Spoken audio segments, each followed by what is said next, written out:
segredo é a participação de Moisés Amzalak, que era o presidente da comunidade israelita de Lisboa, em muitas ações de propaganda, numa ação continuada e sistemática de propaganda nazi. E é também o facto de os nazis terem reconhecido os méritos de Amzalak nesse trabalho e de o terem condecorado, tendo-lhe imposto uma das mais altas condecorações da Cruz Vermelha Alemã em julho de 1935, ou seja, 2 meses antes das leis de Nuremberg. Sim, na verdade, Amzalak é condecorado quase no início da publicidade desta relação. Não sabemos desde quando é que ela existia, sabemos que as suas primeiras manifestações públicas começam no século e no ISCEF, que é o Instituto Superior de Ciências Económicas e Financeiras, de que Amzalak era o diretor, e começam em janeiro de 1935. Exatamente. Esse suplemento de propaganda nazi data de 18 de fevereiro de 1935.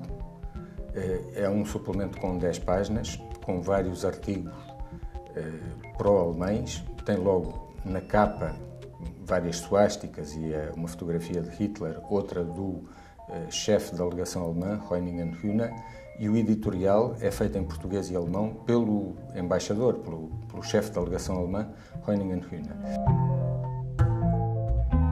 Essa é a pergunta mais difícil de responder. Na verdade, Amzalak era uma personalidade muito contraditória, muito complexa e muito eclética. Ele tinha amizades, tinha relações em todos os quadrantes da vida política. Inclusivamente, a certa altura, aparece uma assinatura dele, não se sabe bem como, entre os patrocinadores da Universidade Popular de Bento Jesus Caraça. Do que não houve dúvidas, desde o início, foi que Amzalak estava no campo da ditadura, estava até no campo da ditadura antes dela existir, porque foi um dos pilares da preparação do golpe de 28 de maio de 1926. Portanto, esse relacionamento eclético mantém-se enquanto existe a possibilidade de atrair os adversários ao seu próprio campo. Depois, quando se vê que isso é impossível e que Bento Caraça é um oposicionista firme e convicto, Amzalak deixa fazer ou até promove a realização de um processo disciplinar contra ele através do seu homem de mão, Armando Gonçalves Pereira, no ISCEF. Um processo disciplinar que faz que ele seja expulso, depois abre o caminho ou facilita a sua prisão e, como se sabe, essa prisão depois conduz rapidamente à morte de Bento Caraça. Portanto, Amzalak tem estas incoerências aparentes, mas por trás delas está uma linha consistente de apoio a Salazar dentro de um certo quadro estratégico e, principalmente, uma luta contra a ameaça, aquilo que ele considerava a ameaça comunista, contra o movimento operário, contra as forças que ameaçavam transformar aquele mundo de Amzalak, de Salazar, aquele mundo em que se impôs o golpe de 28 de maio, transformá-lo num sentido progressivo. A Alemanha nazi pode ter-lhe parecido, a certa altura, a garantia mais sólida de uma contra-revolução levada até às últimas consequências.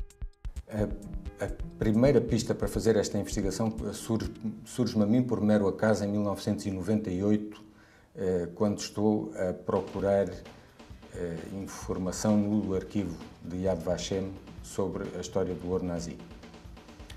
E encontrei lá uma correspondência de Isaac Weissmann, que era o delegado em Portugal do Congresso Mundial Judaico, para Naum Goldman, para Tartakower, para vários dirigentes do Congresso Mundial Judaico. Nessa correspondência, Weissmann dizia que temos que tomar distâncias com este homem. Amzalak deu-me aqui algumas facadas nas costas e ele queixa-se. Weissmann faz várias queixas sobre a política de refugiados de Amzalak em 1943 e depois vai buscar o historial de Amzalak.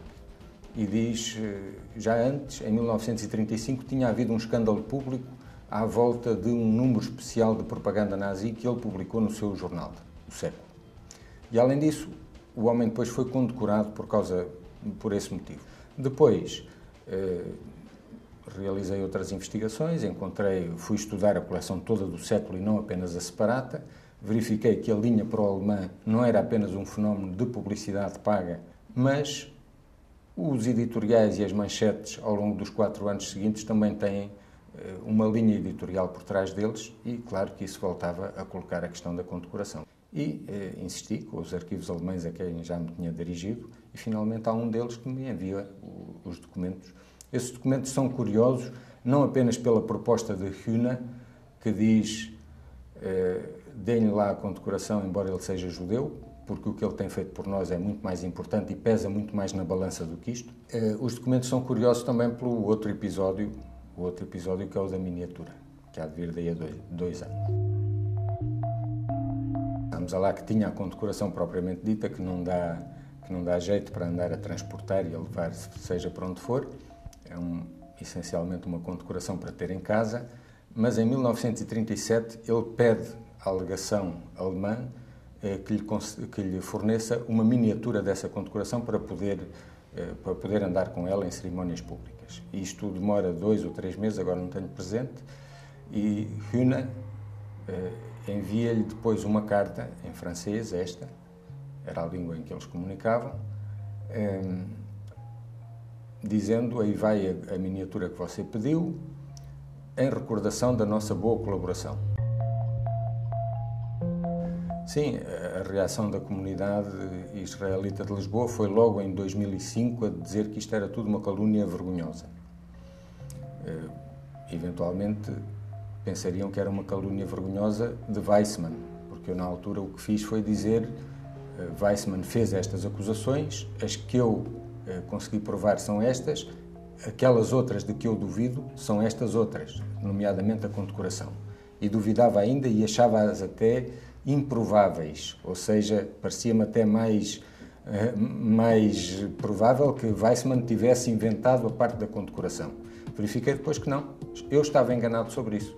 A comunidade israelita também estava enganada, falou em calúnia vergonhosa, agora diz que não acredita nestas provas, foi o que disse Esther Muksnik. Em todo o caso, em 2005 a comunidade israelita de Lisboa prometeu que iria propor ao Congresso Mundial Judaico a realização de uma investigação aprofundada sobre o tema para que não restassem quaisquer dúvidas sobre quem tinha sido Amzalak.